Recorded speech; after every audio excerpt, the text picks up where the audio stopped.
அன்பராம் இயேசுவின் அன்புள்ள இனிய நாமத்தினாலே அனைவரையும் அன்போடு காலை வேளையிலே வாழ்த்துகிறேன். இன்றைய திருவசனம் மார்க் 4:40. ஏன் உங்களுக்கு விசுவாசம் இல்லாமல் போயிற்று? அன்பு மக்களே, இக்காலை வேளையிலே பலவித கலக்கத்தோடு ஏதோ ஒரு திகிலோடு இருக்கிறீர்களா? இரவு முழுவதும் எதிர்காலத்தை குறித்த கேள்விகள், குடும்பத்தை குறித்தும் தொழிலை குறித்தும் பல்வேறு விதமான பாரங்களினால் தூக்கத்தை இழந்து நிம்மதியை இழந்து இருக்கிறீர்களா?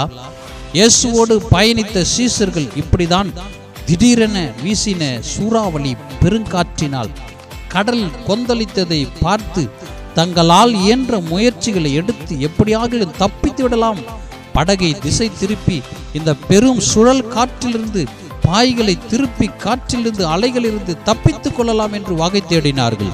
முடிவோ அவர்களின் முயற்சிகள் அத்தனையும் தோல்வியில் முடிந்தது.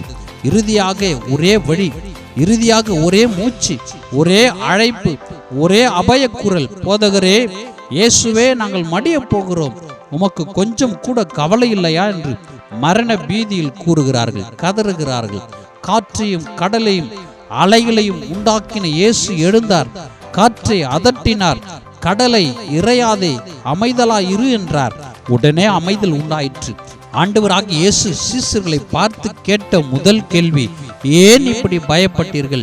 ஏன் உங்களுக்கு விசுவாசம் இல்லாமல் போனது? ஆம், விசுவாசம் இல்லாமல் தேவனுக்கு பிரியமாயிருப்பது கூடாத காரியம். தேவ பிள்ளைகளே, எதிர்கால பயங்கள் எல்லாம் ஒவ்வொரு நாளும் உன்னை வாட்டி எடுக்கிறதோ? ஏன் வாழ்கிறோம்? இருப்பதை விட இறந்து போய்விடலாம். எதற்கு இந்த நிம்மதி இல்லாத வாழ்க்கை?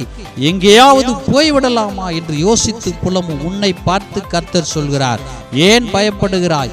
உன்னோடு நான் இருக்கிறேன். உன் வாழ்க்கை படையில் தான் இருக்கிறேன். ஏன் ஆதியில் இருந்த விசுவாசம் உனக்கு இல்லாமல் போனது? என்னை முழுவதும் சார்ந்து வாழ கற்றுக்கொள். முற்றிலும் என்னை நம்பி வாழ்.